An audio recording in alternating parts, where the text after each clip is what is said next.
Well, welcome everyone. It's good to be with you. And we're going to be talking about David, about King David. To get there, we're going to need to go back and start and talk about the people that he is going to rule. And we're going to try to answer the question, well, a couple of questions in the class. What does God want? Did he want a king? There's going to be a lot of room for discussion, and we're going to be pausing for discussion and allow everyone to have their opinion. The way the scriptures are written, they're written fairly cryptically, so there is room for different opinions. We can agree, we cannot agree. You may agree with me, you may not. It's okay. I think that God is honored when we take his words seriously enough to start asking questions. There are going to be places where we see that it appears God didn't want a king, and then there are other places that appeared that he did want a king. So we are going to be left to decide, what do we think, and what difference does it make? What is, in the ultimate scheme of things, what is God? Not only what did he want from the people in the Old Testament, what does he want from us today? And we're going to be looking for some parallels. I believe that the geography of Israel is important. We're going to be reading about a lot of places. It always tells us the places. The ark was at Shiloh, and it doesn't mean much to us, but I think it's important if we're going to understand how the people in the Bible felt. It's important to understand how far away everything was. What would a trip to Shiloh entail?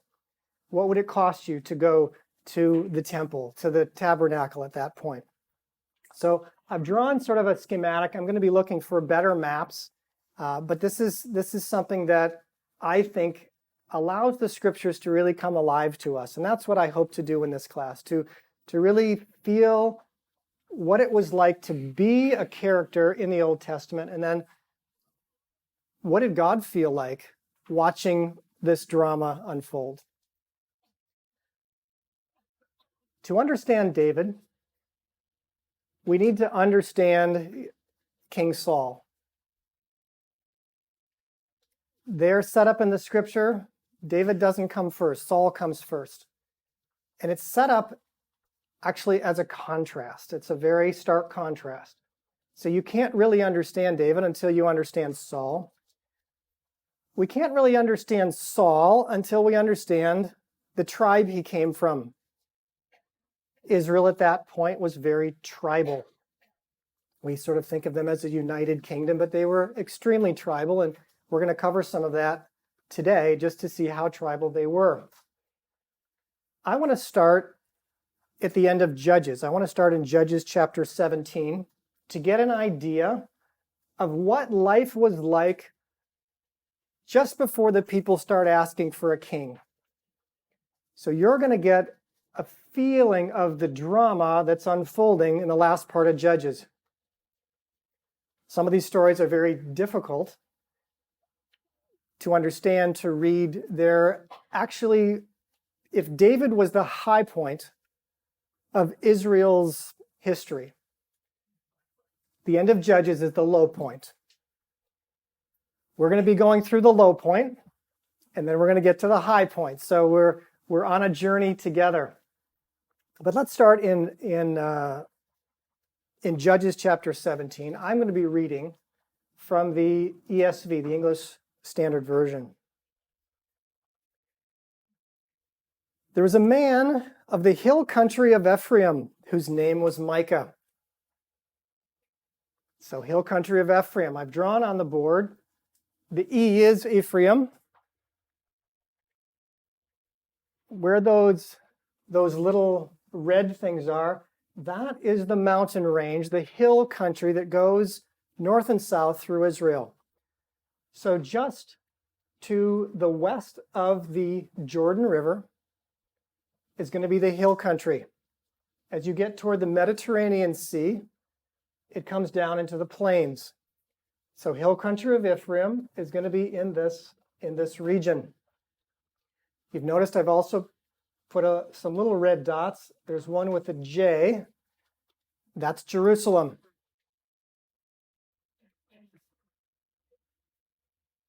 Whenever we go to Jerusalem, we go up to Jerusalem. Jerusalem is in the hill country. So the hill country of Ephraim is going to be important. There are some other things that have happened in the hill country of Ephraim that you would be expected to know. One of the great leaders of Israel, the one who brought them into the promised land, has died, and he was buried in the hill country of Ephraim. That's where he lived. He was from the tribe of Ephraim. Does anyone know who that was? Joshua. Joshua has died. The book of Joshua has closed. We're now in the book of Judges. Joshua was buried in the hill country of Ephraim. Also, Eleazar died and was buried. Eleazar was the priest. The Levites and the priests did not get their own land. They didn't get an inheritance of land. What did God say? I am your inheritance. You are going to be dispersed throughout all the tribes. And so some of the Levites, many of them actually, were in the hill country of Ephraim. They were in Ephraim. Sort of the religious center, I would say, would have been in Ephraim. And that's where we're starting today. Also, Shiloh, which is where the tabernacle was located, is also going to be in Ephraim.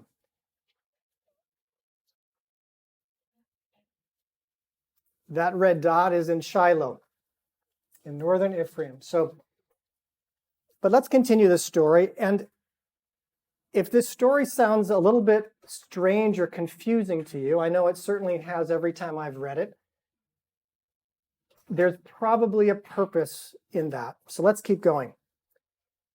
Man from the hill country of Ephraim, his name was Micah. He said to his mother, "The 1,100 pieces of silver that were taken from you, about which you uttered a curse, and you also spoke it in my ears, behold, the silver is with me. I took it." And his mother said, "Blessed be my son by the Lord." She uses the personal name of God, Yahweh. And he restored the 1,100 pieces of silver to his mother.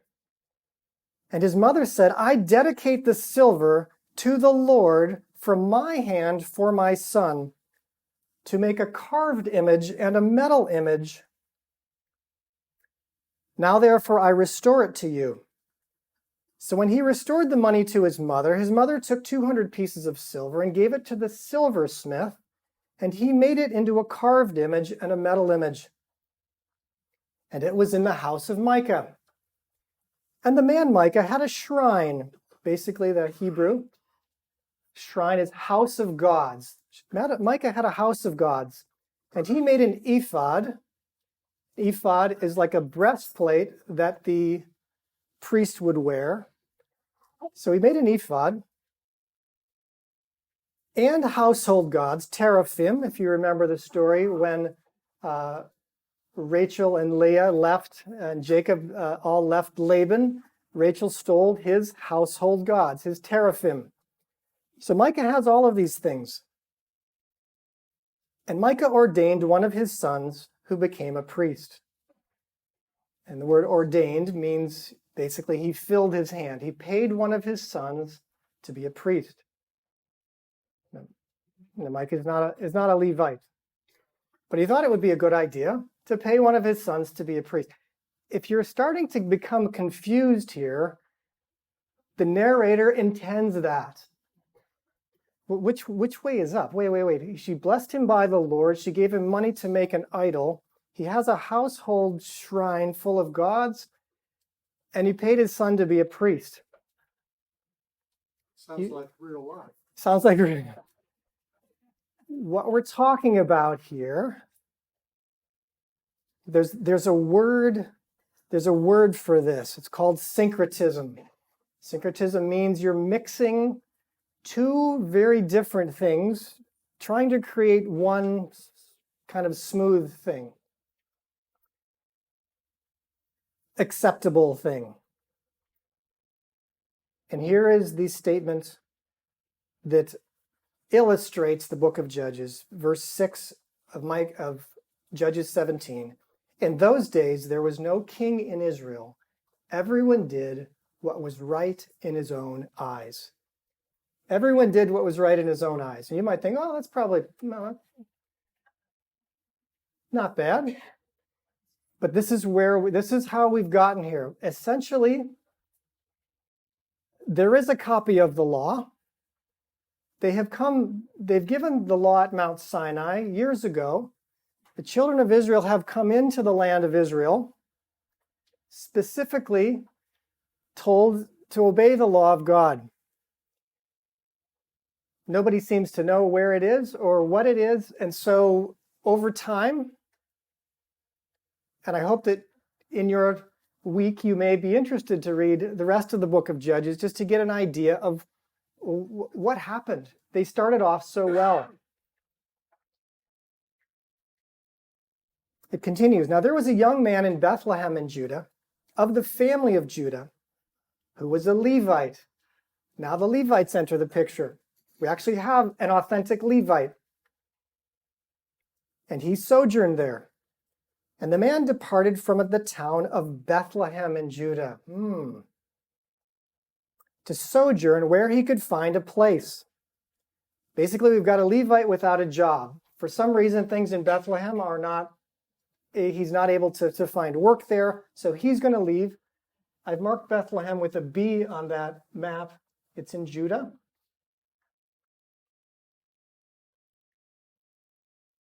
So Bethlehem is south of Jerusalem. He's going to go up through Jerusalem, and he's going to get to the hill country of Ephraim, where Micah, it appears, has some sort of an inn, because you're going to see a lot of people come to stay with him.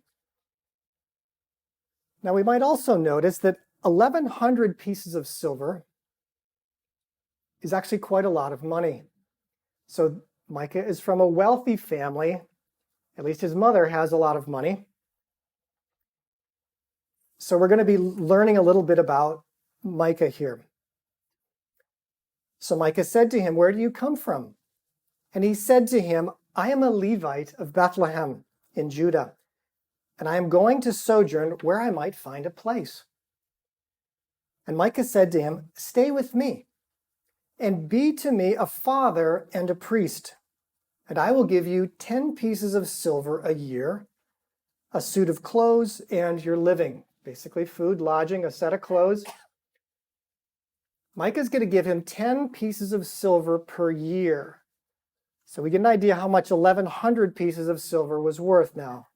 I want you to start learning from what we're reading, what life was like then.